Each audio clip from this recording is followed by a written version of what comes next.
Assalamualaikum warahmatullahi wabarakatuh. Perkenalkan, nama saya Alsa Fatika. Saya mahasiswa dari Universitas Terbuka Salur Asahan dengan NIM 86040776. Di sini saya akan memenuhi tugas tutorial kedua dari mata kuliah Filsafat Ilmu. Saya akan menjelaskan hubungan timbal balik antara filsafat ilmu dan pendidikan secara singkat.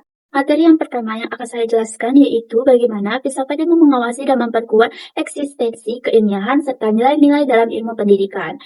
Ilmu filsafat itu membantu menjaga eksistensi ilmu pendidikan melalui 3 landasan, yaitu ontologi, epistemologi, dan aksiologi. Landasan ontologi ini membahas hakikat atau objek yang dipelajari dalam pendidikan. Dalam ilmu pendidikan, ontologi membantu menjawab pertanyaan tentang apa itu pendidikan, siapa peserta didik, serta apa sih tujuan hakikat pendidikan. Dengan adanya kajian ontologi ini, ilmu pendidikan memiliki arah yang sangat jelas dan tidak kehilangan hakikatnya sebagai ilmu yang memanusiakan manusia. Landasan yang kedua yaitu landasan epistemologi. Landasan epistemologi ini membahas bagaimana pengetahuan pendidikan diperoleh dan dikembangkan. Dalam pendidikan epistemologi ini memastikan bahwa metode belajar dan pembelajaran, penelitian pendidikan, dan bagaimana perkembangan teori dilakukan secara ilmiah dan logis. Oleh karena itu, pendidikan tidak hanya berdasarkan kebiasaan atau pengalaman semata, tetapi juga berdasarkan penelitian-penelitian dan pemikiran ilmiah. Landasan yang ketiga yaitu landasan aksiologi. Landasan aksiologi ini membahas nilai dan manfaat ilmu pendidikan. Pendidikan bukan hanya untuk menambah pengetahuan, tetapi juga membentuk sebuah karakter, bersikap moral, dan rasa kemanusiaan. Melalui aksiologi, ilmu pendidikan diarahkan agar memberikan manfaat bagi kehidupan individu maupun masyarakat. Materi yang akan saya jelaskan selanjutnya yaitu bagaimana pendidikan yang bermakna dan bernilai turut memperkuat perkembangan filsafat ilmu. Pendidikan yang bermakna dan bernilai akan memperkuat perkembangan filsafat ilmu itu karena praktek perkembangan pendidikan memberikan pengalaman yang nyata yang dapat diuji dan dikaji secara filosofis.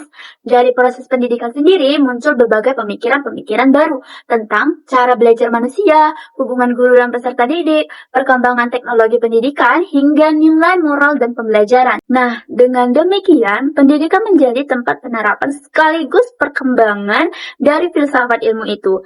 Teori-teori filsafat ilmu akan terus berkembang melalui kenyataan yang terjadi dalam dunia pendidikan. Materi selanjutnya yaitu mengapa filsafat ilmu itu dapat disebut sebagai pisau analisis dari ontologi, epistemologi, dan aksiologi dalam membedah persoalan-persoalan pendidikan.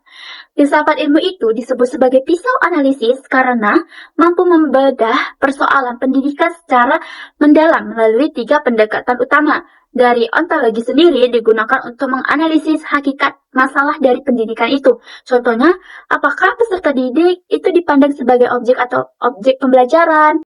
Sedangkan dari epistemologi digunakan untuk menganalisis cara memperoleh pengetahuan dan metode pembelajaran. Contohnya itu, apakah metode mengajar sudah sesuai dengan perkembangan peserta didik? Nah, kalau dari aksiologi itu digunakan untuk menganalisis nilai dan tujuan pendidikan. Contohnya itu, apakah pendidikan hanya mengajar nilai akademik atau juga membentuk karir? Nah, teman-teman, dengan dari 3 analisis tersebut, filsafat ilmu itu membantu menemukan solusi pendidikan yang lebih tepat dan lebih manusiawi. Materi kita yang terakhir yang akan saya jelaskan yaitu contoh konkret penerapan filsafat ilmu dalam praktek pendidikan, misalnya dalam kebijakan, kurikulum, atau proses pembelajaran. Dalam kebijakan pendidikan, kebijakan Merdeka Belajar itu merupakan salah satu contoh penerapan filsafat humanisme. Dalam pendidikan, siswa diberi kebebasan mengembangkan sebuah kemampuan dalam diri sesuai minat dan potensi mereka masing-masing. Nah, hal ini menunjukkan bahwa peserta didik dipandang sebagai manusia yang aktif dan memiliki keunikan masing-masing. Sedangkan dalam kurikulum yang menekankan pendidikan karakter merupakan sebagai penerapan dari aksiologi. Sekolah tidak hanya mengajarkan ilmu pengetahuan, tetapi juga sebuah kejujuran, disiplin, tanggung jawab, dan bekerja sama. Sedangkan dalam proses belajar atau pembelajaran berbasis diskusi dan problem solving merupakan penerapan epistemologi, karena siswa diajak aktif dan mencari pengetahuan sendiri. Jadi guru itu tidak lagi menjadi satu-satunya sumber informasi, tetapi menjadi fasilitator pembelajaran. Dalam evaluasi pendidikan, penilaian portofolio dan proyek menunjukkan bahwa pendidikan itu menghargai proses dari belajar dan bukan hanya sebagai hasil dari akhir pembelajarannya. Hal ini sesuai dengan pandangan filsafat ilmu karena perkembangan manusia tidak dapat diukur melalui angka semata.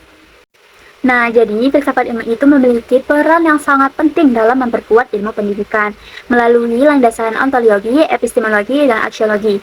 Landasan ontologi membantu memahami hakikat pendidikan. Epistemologi memastikan pendidikan berjalan secara ilmiah, sedangkan aksiologi menjaga agar pendidikan tetap memiliki nilai moral dan kemanusiaan. Selain itu juga, pendidikan yang bermakna juga membantu perkembangan dari filsafat ilmu. Hal ini karena praktik pendidikan melahirkan berbagai pengalaman dan persoalan baru yang dapat dikaji secara filosofis. Oleh sebab itu, filsafat ilmu itu disebut sebagai pisau analisis yang membantu pembedahan dalam penyelesaian berbagai persoalan pendidikan agar pendidikan menjadi lebih baik, ilmiah, dan manusiawi. I just had to let you know you're